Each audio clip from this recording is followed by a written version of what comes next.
it's funny because I mean we do these and you never know how they're going to go. We had this whole discussion about '90s dynasty and culture. I had questions about Brian Knuckles. I want to go deep. Hey, B-Nuck, the quietest person that I was ever around that came with that much hype. Everybody always told me all these great things about B-Nuck, and B-Nuck never said anything about Brian Knuckles. He was one of the coolest teammates I've ever had. He was low maintenance, no problem.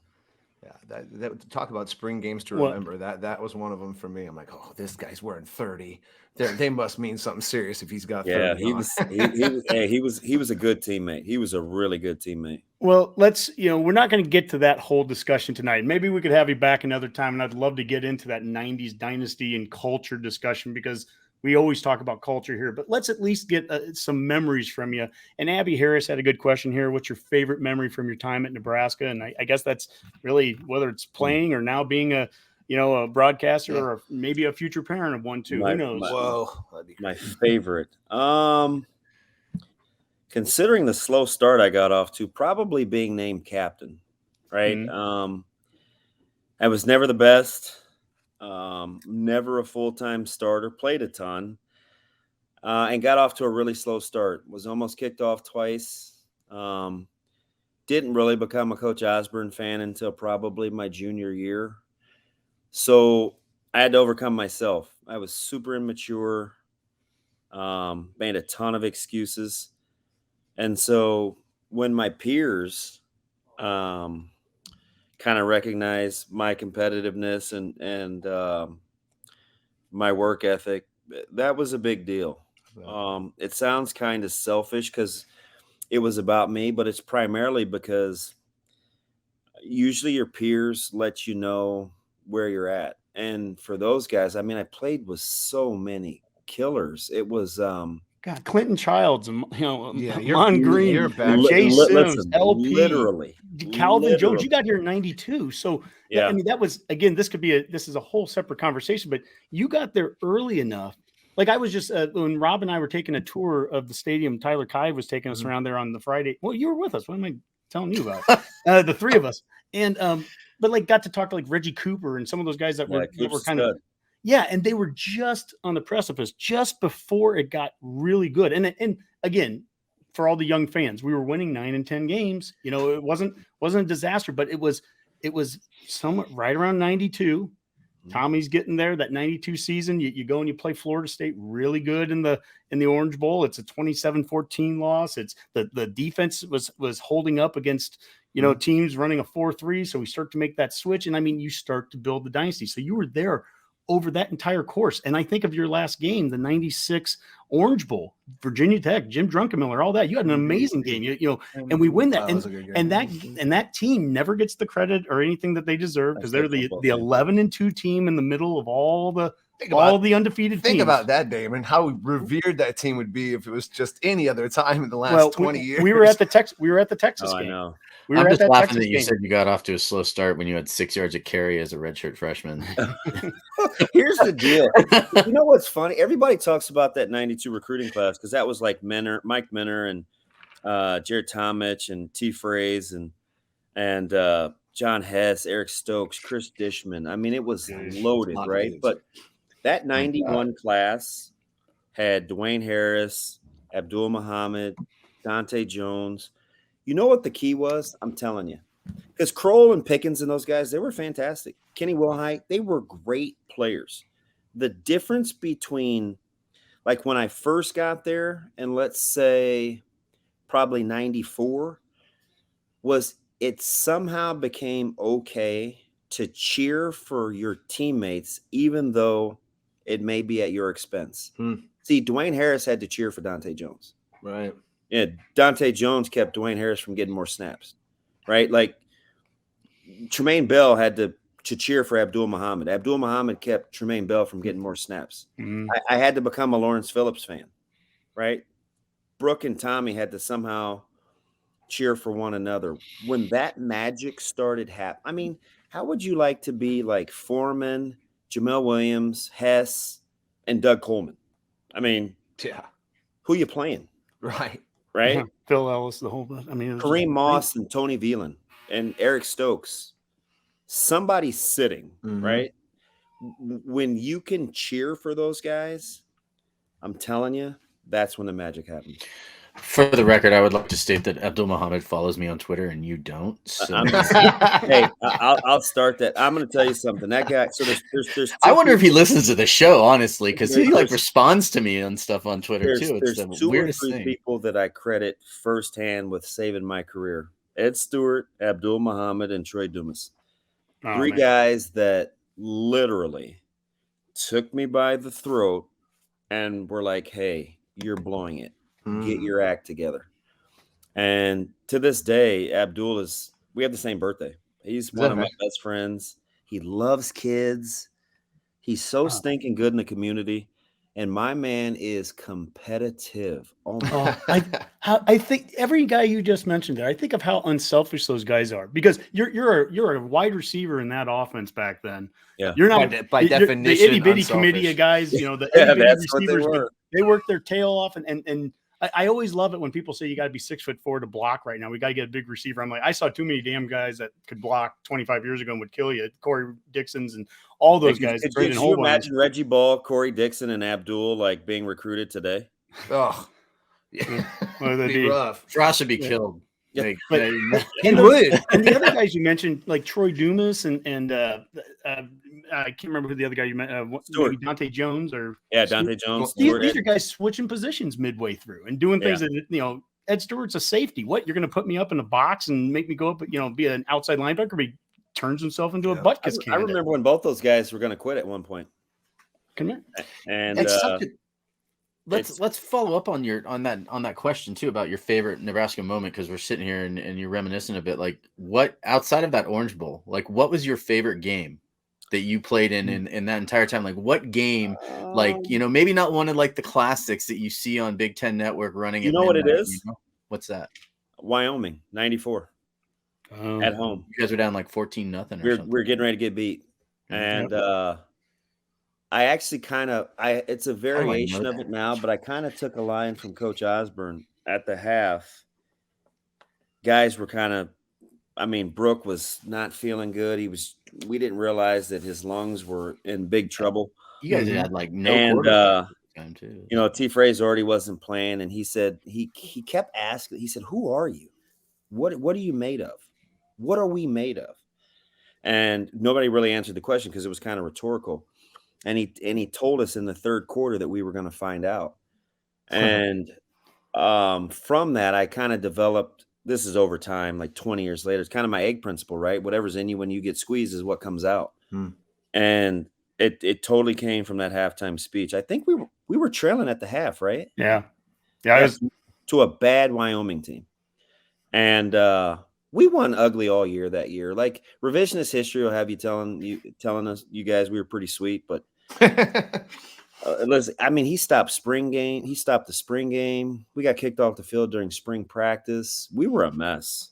That defense was wearing us out, and we couldn't move the ball. But it was a super unselfish, tight-knit team. Like, to this day, guys love one another, and it's that real kind of agape, unconditional love. Damon, I want to circle back to something you just said, because I hear this so often, and it's a lot of guys, not just guys from your era, but just Huskers that come back and visit. But they almost all have a moment when they wanted to quit and wanted to peel out of here. Yeah. Aaron Graham said he kept Behringer from wanting to leave when he was. Yeah. And I'm not here to crap all over the transfer portal and NIL or anything like that, but I think, and you probably have a son just about to go do this, what's important to the parents, important to some of these coaches when they really care about the kids, is that growth is painful and it's going to be really hard. It's just how it is. And I think when you make the exit too easy, some guys squeeze out when they really could have used just a little more season, and it changed their life. How you're a coach, you're a father, how hard is that message to get across? It really is, because you have to really consider real time what you've been through. Is it just about opportunity? Have you exhausted all options? Are you being treated truly being treated unfairly? Like, a lot of times that takes a neutral third party. Sure. And the culture was so strong. And I remember I called home. You know, I told my dad we were in the locker room was concrete. So I was in the north end. It was the freshman locker room. I shouldn't have redshirted. I didn't think I should have redshirted. I mean, just ask me. I'd broken the freshman performance index record. I didn't sit the first 3 games. We got ready to go to Washington, and neither Derek Brown nor Calvin Jones got hurt. And so Coach Osborne came to me and basically was like, "Hey, you know, we don't want to burn this year, yada yada yada." And you know, I went through my typical DB pouting, kind of insecure moment, and I called home, and my dad was like, "Hey, you know," he's like, "Yeah," he said, "You can quit. You can't come home, but you can quit." I like it. And I went back to the dorms and I talked to Troy, who was like to my best friend to this day, and he just put his arm around me. He's like, "I've been there, man." I talked to Ed Stewart, another guy that shares the same birthday as me. A lot of March 2nd guys. I've been there. Lawrence Pete, who was well before me. That's my son's birthday, actually. You Pisces are so sensitive. I know, babies. Total. You know what? I own it. I wear it. I'm the youngest of 5 too, so it's a double whammy. Oh boy, I'm a double baby. Yeah, I'm an Aries, so you know, I feel no sympathy. Like my mom, you love hard and hate harder. That's right.